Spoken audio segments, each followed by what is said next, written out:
Hello, I'm Dr. Ray Self, President of International College of Ministry. Welcome to our video. Today I want to talk about the dysfunctional family and people who are raised in a dysfunctional family and the roles that they tend to play even into adulthood. The word dysfunction means that something's not functioning correctly. Dysfunction means it's not operating the way it was designed to operate. Okay? If your car breaks down on the middle of the interstate, your car has a dysfunction. Okay? If the airplane refuses to take off, the airplane is dysfunctional. If the fish can't swim, it is dysfunctional. Okay? With families, God created families with a design in mind. Now, I like to keep things kind of simple and to the point. Families have three main purposes for the raising of children. Now, all of us were raised in some sort of a family function.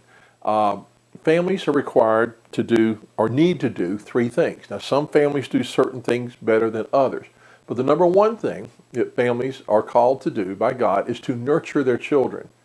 Nurture means to love unconditionally, to hold them, to hug them, to affirm them, to cuddle them. Every human being, every child needs to be nurtured. Some years ago, there was a study after World War II, and they took two groups of babies that were in a hospital, and they ran a test on them.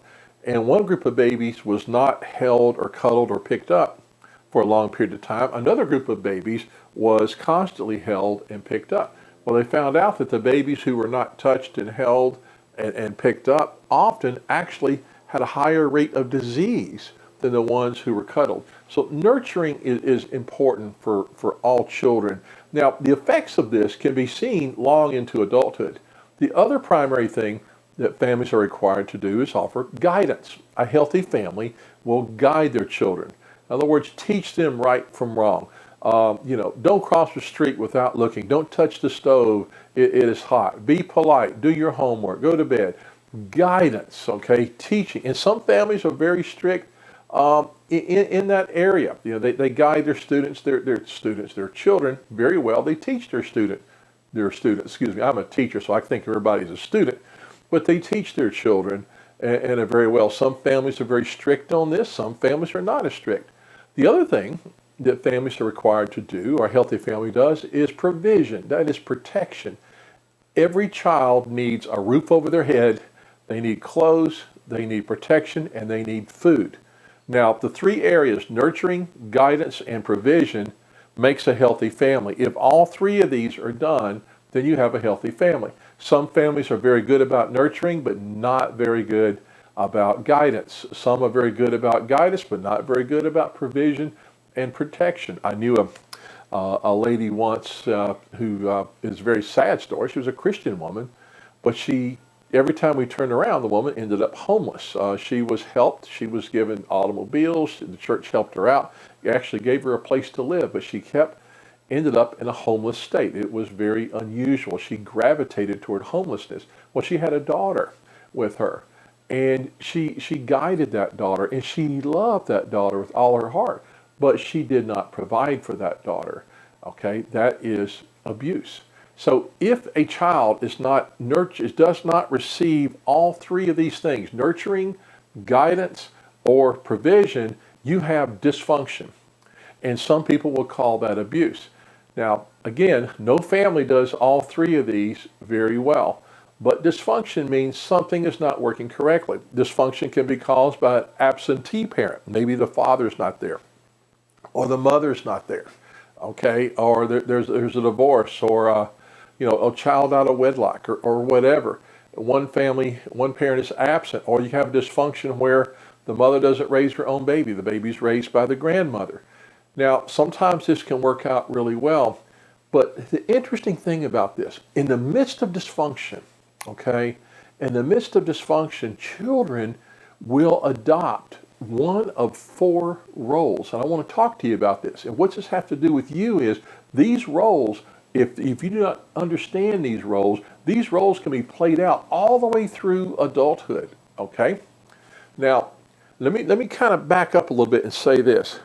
God intended for every family to demonstrate His love, His care, His nurturing, His provision, His guidance to every child.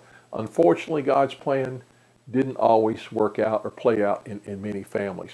So if you were raised in a family that was dysfunctional could be caused by one family member having an addiction, one family member having a problem with rage, one family member having a problem with depression. Dysfunction can, if the family's not working correctly, it's dysfunctional. So what do children do? Well, there's 4 roles that they play. Some children adopt what's called the hero child. Now, the hero child is the child who tries to do everything perfectly. They try to achieve everything at a very high level. They make sure they make straight A's. They make sure they never get in trouble. They make sure they do everything correctly. They tend to be perfectionist. This is what I call the hero child. And the reason children do this on a subconscious level is the hero child is trying to compensate for the shame of the family. It's a subconscious thing, but they're trying to compensate for the shame of the family. I know hero children that are 60 years old and are still trying to be the hero in the family. Okay? It is strictly a compensation. It's stressful. It's unnecessary, and sometimes controlling. It leads to a lot of problems. The second role that children play is they could be the clown. The clown child makes a joke of everything. Everything is funny. They just constantly laughing things off.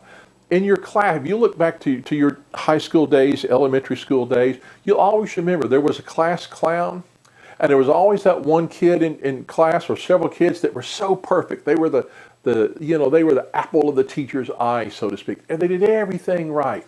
And then there was the one who was constantly laughing, constantly cutting up. This is called the clown. I believe a lot of comedians today, stand-up comedians, actually, you just hear me, come from dysfunctional families and have played the role of the clown all the way through into a profession. Okay? Third role that children play is the scapegoat. The scapegoat is the child who says, you know what, just blame it on me. It's my fault. I did it. They're always in trouble. They're always the one getting spankings. They're always the one being grounded. They're always the one that's doing things they shouldn't do.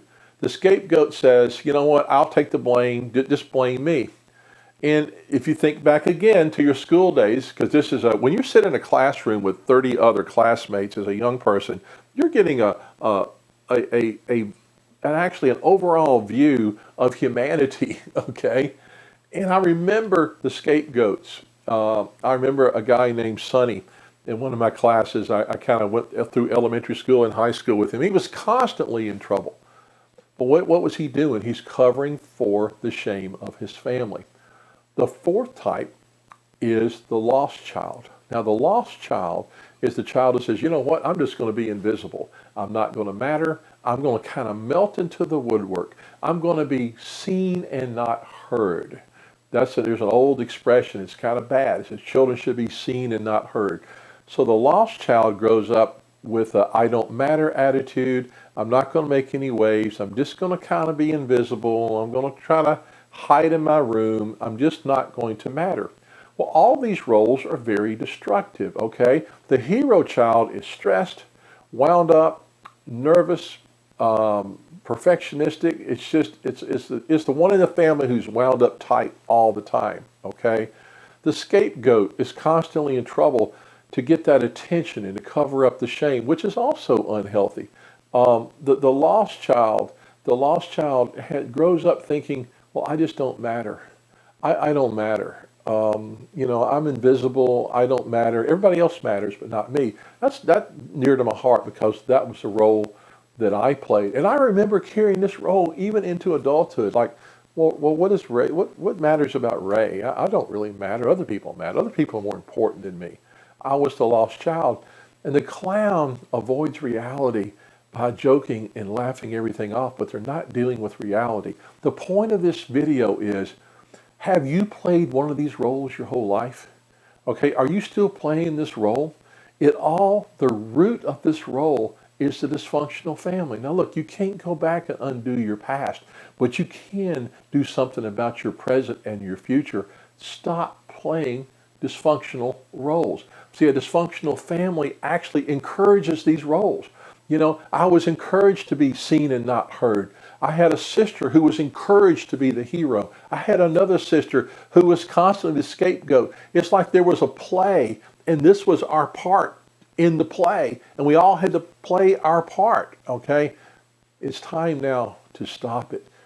Are you playing a destructive, unhealthy role that you picked up from your childhood? I want to know something. The Bible says, you shall know the truth, and the truth shall set you free. Now that you see the truth, you can be free from this. It's time to assess yourself. Stop playing the destructive roles. And it's okay to be who you are. It's okay to have imperfections. It's okay to be you. You're fearfully and wonderfully made. That's what God says. So the word for today is get this revelation, look at yourself, make the changes that only you can make through your own dedication, your own perseverance, and through prayer. I'm Dr. Ray Self. God bless you.